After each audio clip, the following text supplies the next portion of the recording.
Hello guys, I am back and I'm excited to be back. I had a unintended break from doing the podcast and doing a lot of things, dyslexia, which I haven't enjoyed.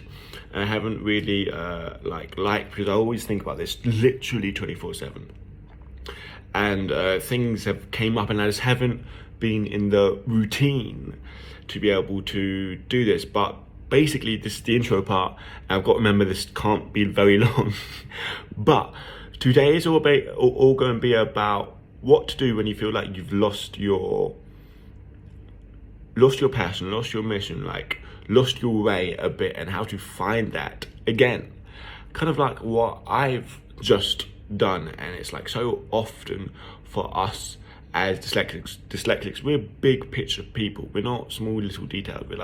We're grand. We're visionaries in a sense. We like to see things like years down the line about how things could turn out and how things could be if we wanted to. And a lot of times we can look at that as in scenarios that can play out. I'm like, okay, if we go to school, what will school be like in years? What will the job be like in years? But sometimes I think we have to focus on ourselves.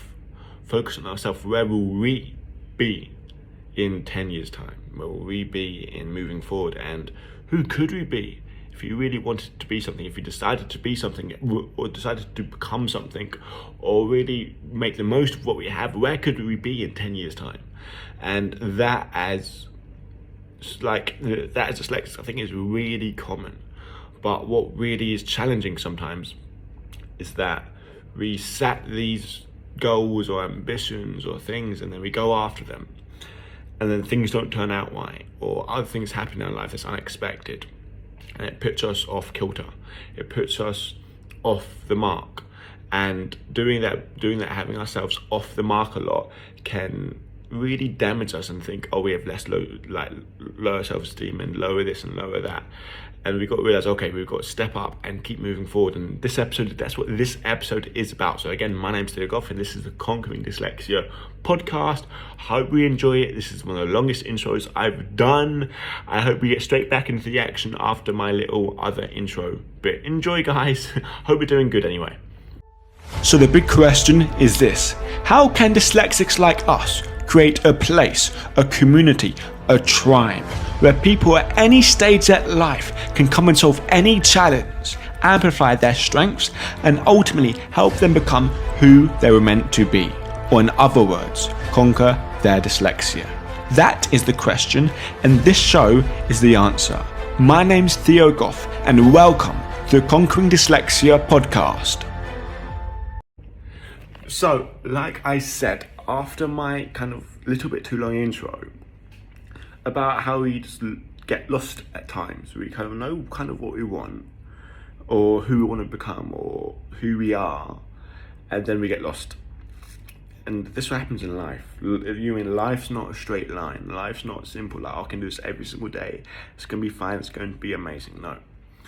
Life is complex and life is built with these challenges to make us grow. And one thing that I've really gained, I think, from having these challenges, massive challenges with dyslexia, still now and in the past, is that just because something's hard doesn't mean it's bad. Is that yes, you know what I mean? Like, it's torture based. It can feel like torture. But who to says it's a bad thing? Who's to say that in a couple of years' time you're not going to grow from it? Who's to say this? Who's to say that? And because if you actually look at it from others' perspective, the only reason why you feel negative about it is because you think it should be a different way than it is. You mean that was you mean with me, and it is with me now. Like, certain things, you want them to be a certain way, or you think they should be a certain way, but they're not, and that can cause pain in our lives. And I know it's a very simplistic way of saying it, and I see all your struggles and all your things. Say, oh, you mean you're just saying that? You're saying my point of view is wrong, you're this, you're that. And I know people are going through just challenges, especially with their dyslexia or with other things. And quite simply, I empathize with all of you, but you have to realize the truth. The truth is, you'd want it to be a different way, but it's not. I think once we start to accept that and take time with it, we can begin to understand and appreciate what we go through. Not as in it's a good thing, but not as it's a bad thing either, but as something that is natural, something that's in nature. Pain, every human being goes through tremendous pain in our lives. Every human being goes through points where we wake up and we don't want to get up because we know what the day brings. I'll give you one example. Like I think so many of us can relate. I've lost loads of phones. I lost loads of wallets in my life, and so basically I do have quite like Apple stuff because I do the podcast and I do a lot of social media for dyslexia. I liked having up to date kind of like equipment. So I have an iPhone X. I had that for like 2 years. iPhone 10, and I've also got an iPhone 12. I know it sounds too luxury. Anyway, my iPhone 10 broke and the screen was flashing green. I didn't really want to get a new one. So basically I'm in Thailand at the moment, had my Thai SIM in. So basically I bought this really rubbish phone to put my new SIM in, so to put my Thai SIM in so I could contact people. And so that phone, my iPhone 10 was broke. So then, but the thing is, with this iPhone 12, because it's already on contract, I can't really put a Thai SIM in. So anyway, so I was like, okay, I've got this rubbish cheap phone, my Thai SIM in, and I got this nice phone that I can do this podcast stuff on. Anyway, on Saturday, it's Tuesday now, on Saturday, I went out and I lost it. This phone, iPhone 12, I was at some drunk, whatever, I don't know, some place, lost my phone.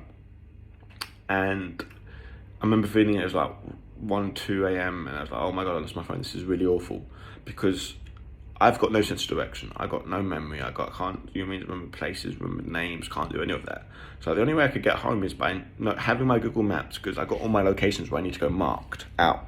Like, this is called my 1 month home. I'm staying for like 1 month point through, like almost 2 months, but I label it as 1 month home on Google Maps. So what I normally do is I highlight that, and there's a little app called Grab where I can get taxis. Anyway, I didn't have this phone. I was really, really worried about getting to work, about just living my life, because I lived my whole life through technology, could make things so much more easier. I was worried about it. And luckily I'll be able to get home because my friend had maps and I could luckily find out kind of where I lived. Got home, I remember like I went to sleep, didn't have a good night then. I went to sleep, I remember like the next day, like being awake but not wanting to open my eyes because like, I really don't want to deal with this.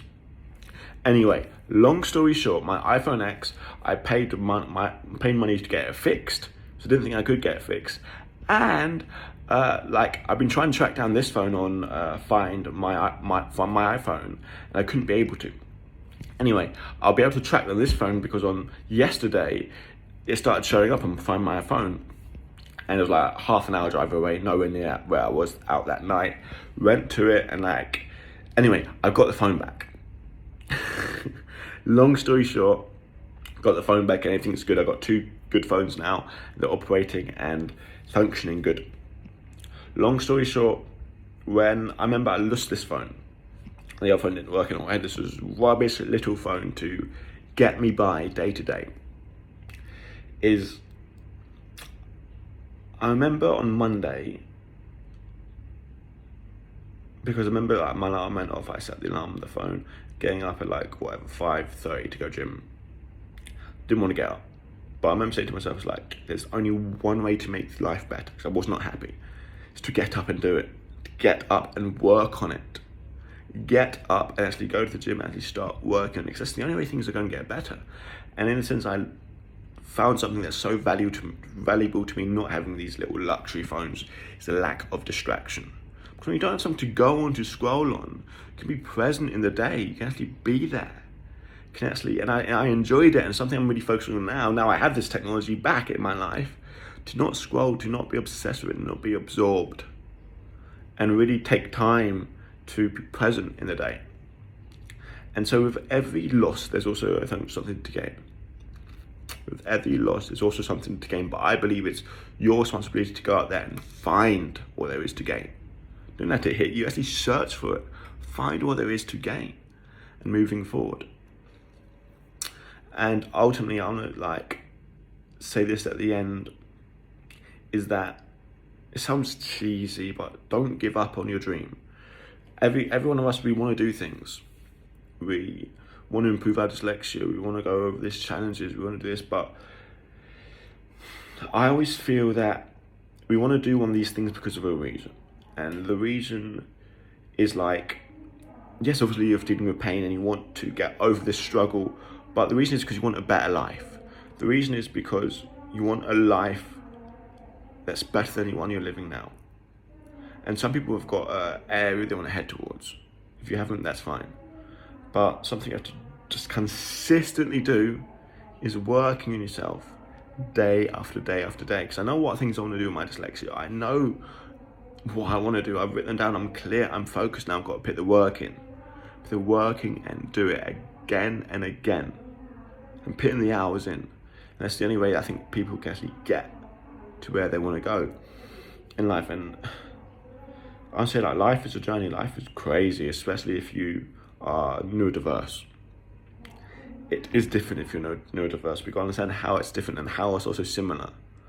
And once you understand life, you can understand how you can live it the best thing you can. Anyway, guys, I hope we enjoyed today's episode. I'm back now and I'm excited to be back, and I'm excited to post more stuff and really hit it out of the park this time. All right, guys, take care, farewell, and bye.